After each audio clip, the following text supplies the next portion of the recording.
오늘의 본문은 사사기 2장 16절에서 18절 말씀입니다. 우리 다 함께 읽어보도록 합시다.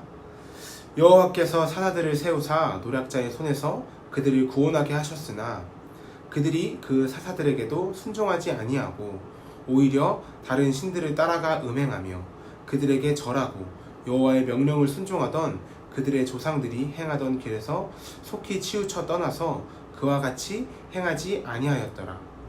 여호와께서 그들을 위하여 사사들을 세우실 때에는 그 사사와 함께 하셨고 그 사사가 사는 날 동안에는 여호와께서 그들을 대적의 손에서 구원하셨으니 이는 그들이 대적에게 압박과 괴롭게 함을 받아 슬피 부르짖음으로 여호와께서 뜻을 돌이키셨으며 거늘. 아멘. 반갑습니다, 여러분. 오늘은 진짜 사랑이라는 제목을 가지고 여러분들과 함께 말씀을 나누어 보려고 합니다. 여러분들 사랑 좋아하시나요? 여러분들 사랑하면은 조금 쑥스러워하고 어려워하는 친구들이 있을 것 같아요. 그런데 우리 사랑이라는 단어를 한번 생각해 봅시다. 무엇이 먼저 떠오르나요? 사랑하는 우리 가족들, 부모님이 떠오를 수도 있고요. 친구가 떠오를 수도 있고요. 혹시 애인이 있다면 애인이 떠오를 수도 있어요. 아니면 자신이 좋아하는 어떤 연예인, 트와이스나 BTS 같은 아이돌이 생각날 수도 있죠. 우리가 생각하는 사랑은 그런 사랑입니다. 어떤 감정적인 사랑. 보통 우린 그런 걸 생각하죠. 하지만 이러한 사랑들은 때로는 변하기도 하고 사라지기도 합니다. 그렇죠? 내가 좋아하던 가수가 이제 더 이상 안 좋아질 수도 있잖아요. 내가 좋아하던 친구가 더 이상 안 좋아질 수도 있어요. 우리가 아는 사랑은 이렇게 사라질 수도 있는 굉장히 불안정하고 완전하지 못한 사랑입니다. 하지만 오늘 우리가 이야기할 사랑은 진정한 사랑, 변하지 않는 사랑, 영원한 사랑, 세상에서 가장 아름다운 사랑인데요. 하나님께서 우리 인간에게 주신 사랑을 이야기할 겁니다. 그리고 하나님께서는 우리 인간에게 사랑의 편지를 써주신 게 있어요. 사랑의 러브레터.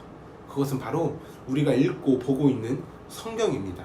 그 중에서도 특별히 구약 성경은 39권으로 이루어져 있는데요. 구약의 내용은 이렇습니다. 이스라엘 백성들과 하나님의 이야기가 나와요. 그리고 이스라엘 백성들의 역사와 하나님께서 이스라엘 백성들을 어떻게 역사하셨는지, 어떻게 이끌어내셨는지, 그리고 어떻게 사랑하셨는지에 대해 나오는데요. 제가 지난주에도 언급했듯이 이제 성경에 나오는 이야기에서 이스라엘에는 참 많은 영웅들이 등장합니다. 그런데 이스라엘에 그렇게 많은 영웅이 등장했는데 이스라엘 백성들도 그런 영웅들처럼 대단하고 멋있는 삶을 살았을까요? 그렇지 않습니다. 오히려 이스라엘 백성들은 그런 영웅들이 없었다면 정말 존재할 수 없을 정도로 참 부족하고 힘든 삶을 살았던 백성들입니다.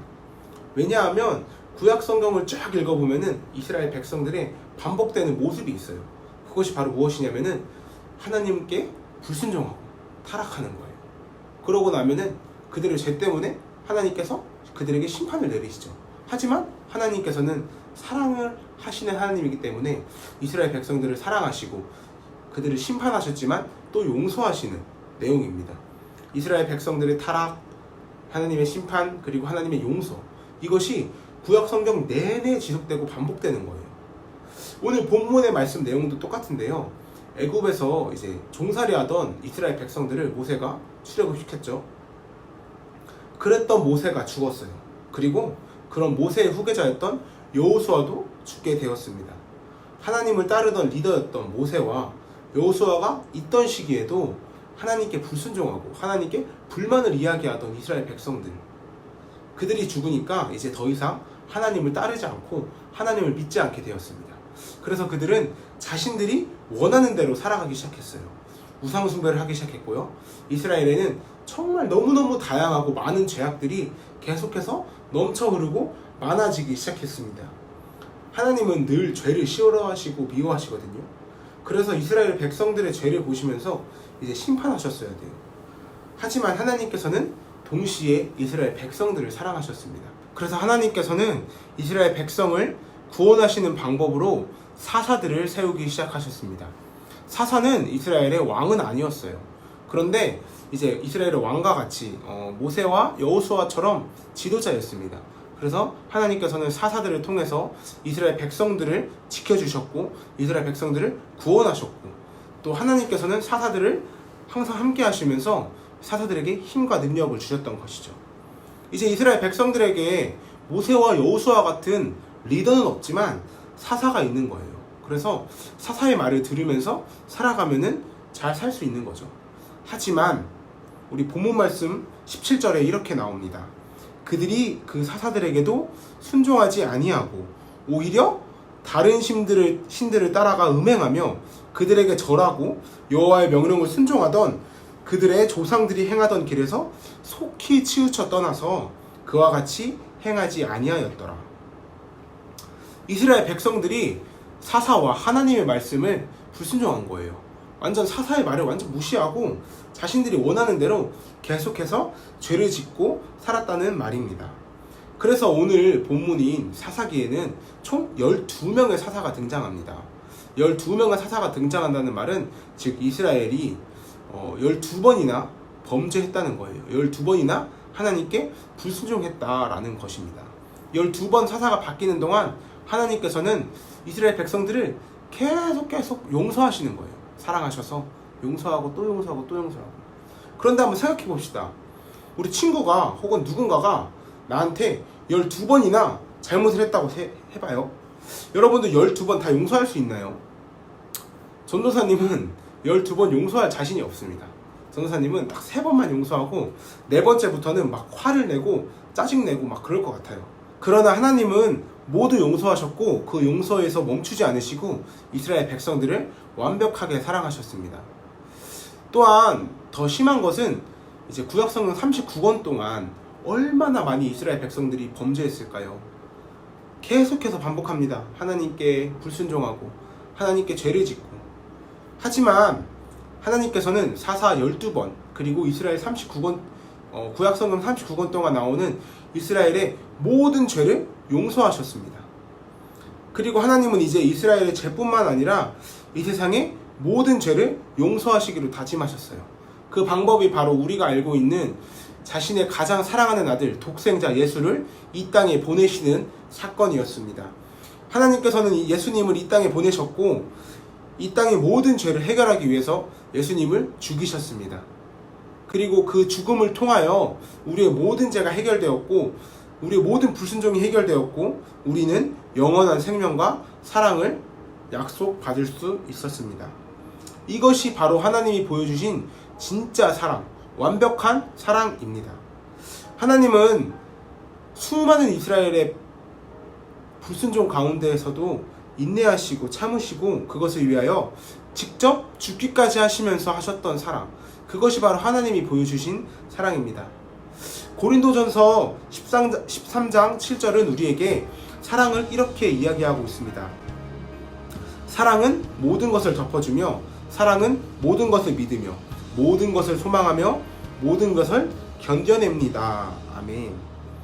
하나님이 우리에게 알려주신 사랑이 이렇죠. 모든 것을 덮어주며 모든 것을 믿으며 모든 것을 소망하며 모든 것을 견뎌내신 사랑, 하나님의 사랑입니다. 하나님의 사랑은 완벽하고 완전한 모든 것을 이겨내는 사랑이었던 것입니다.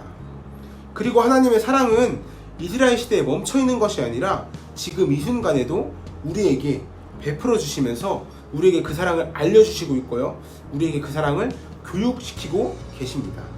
왜냐하면 우리도 그렇게 사랑하기를 하나님께서 바라시기 때문입니다. 여러분, 사랑은 단순히 그냥 좋아하는 감정이 아닙니다. 우리가 아이돌이나 친구나 애인을 사랑하는 마음, 그런 마음이 사랑의 끝이 아니에요. 사랑은 하나님께서 구약 성경을 통해 이스라엘 백성들의 죄를 덮어주시고 용서하신 것처럼 참고 인내하는 것입니다.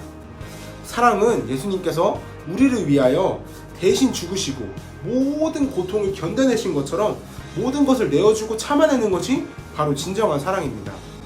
진정한 사랑은 내가 좋으면 만나고 싫으면 이제 헤어지는 것이 아니라 그렇게 사라지는 연애의 감정이 아니라 정말 모든 것을 내어주고 참고 인내하는 것, 즉 헌신의 모습이 진정한 사랑의 모습이라는 것이에요.